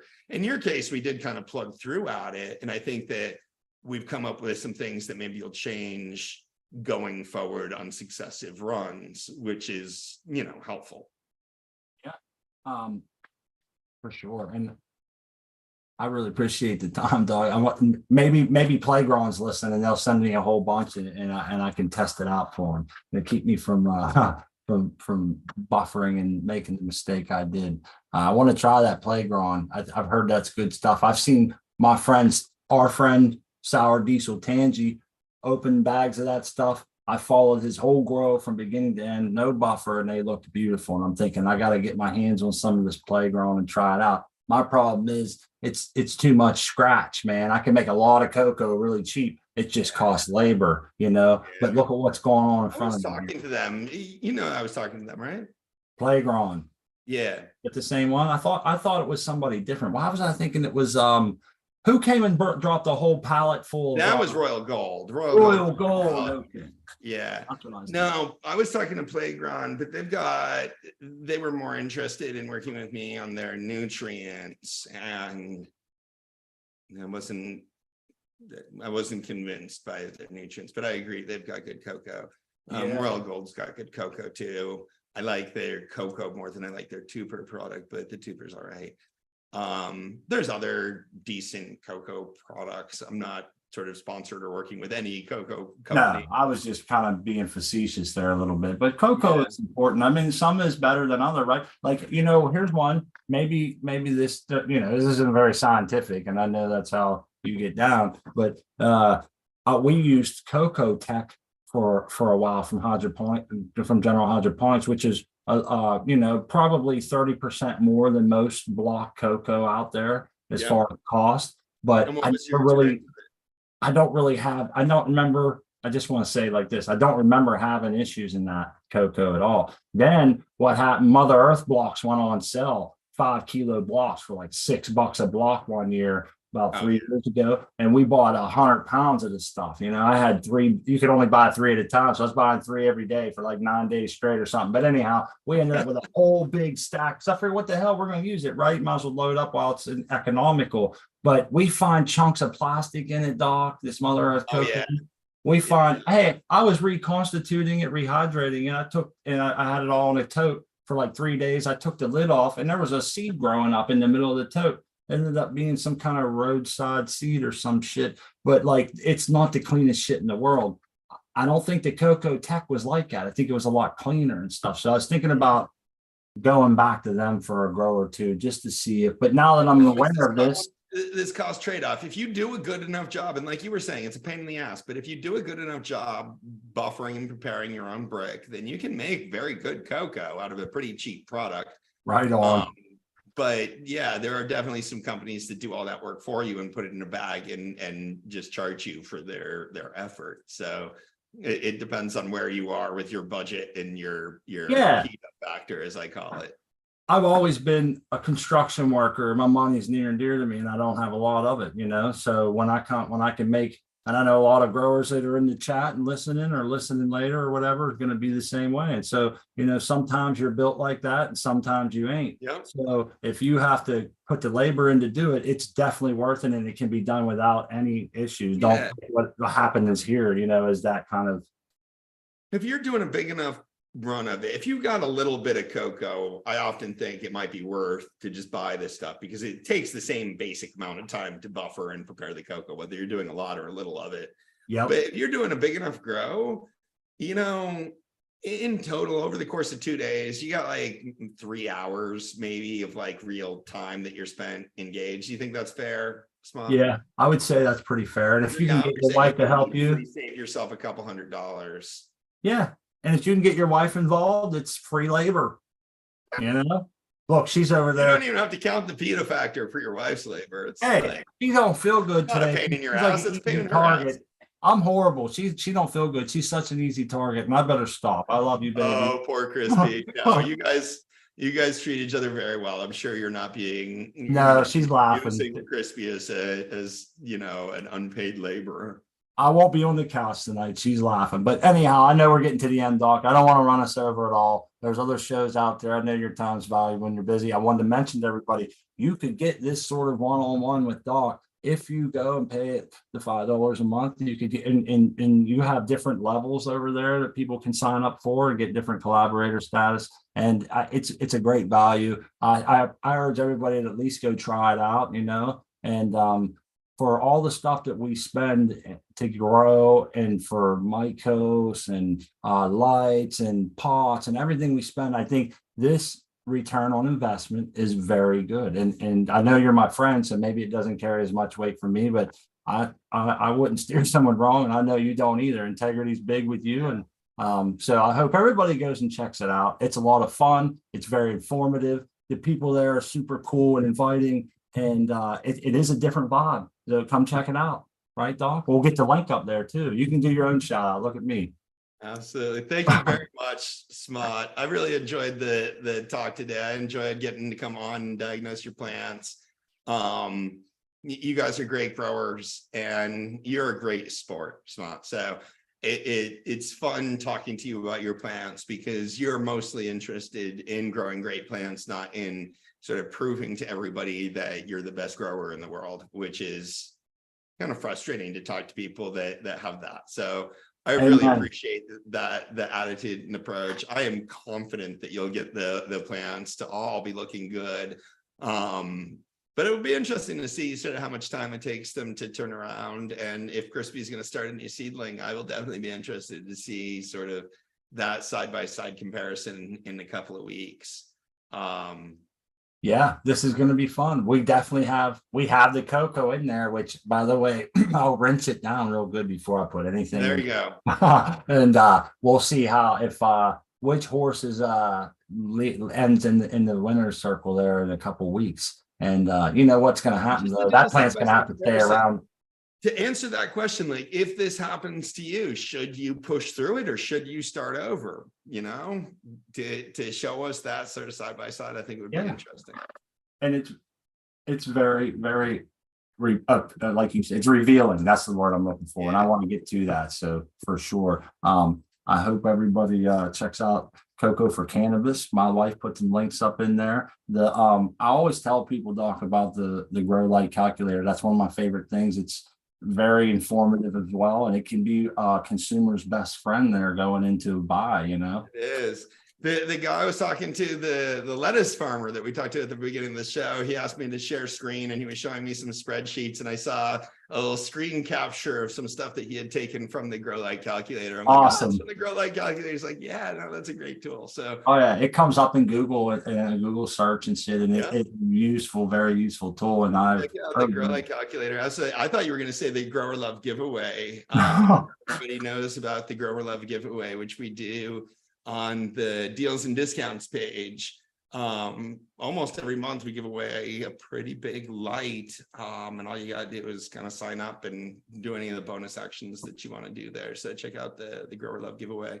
It's the Cultiwana CT800 this month, which I just did a video of on Monday. If you missed that, check out my Cultiwana video on my YouTube channel too. Right on. We got the links up there. Appreciate it, Doc. As always, your advice is taken into great consideration. We'll get to see it and check it out. Thanks to the chat. I'm going to say goodbye for my wife today so she can save her voice. And we hope everybody will come back Sunday and join us for the Sundays and Confused show. For any new people that might be in the chat, we usually have like people on. You can show your grow. We'll talk about things and it's a lot of fun. Please check it out. And go over to Coco for Cannabis, go to the Patreon, go to Grow Sponsor, check out Doc MJ. He's doing a lot of great in the community. And we'll see you next time. Grower love.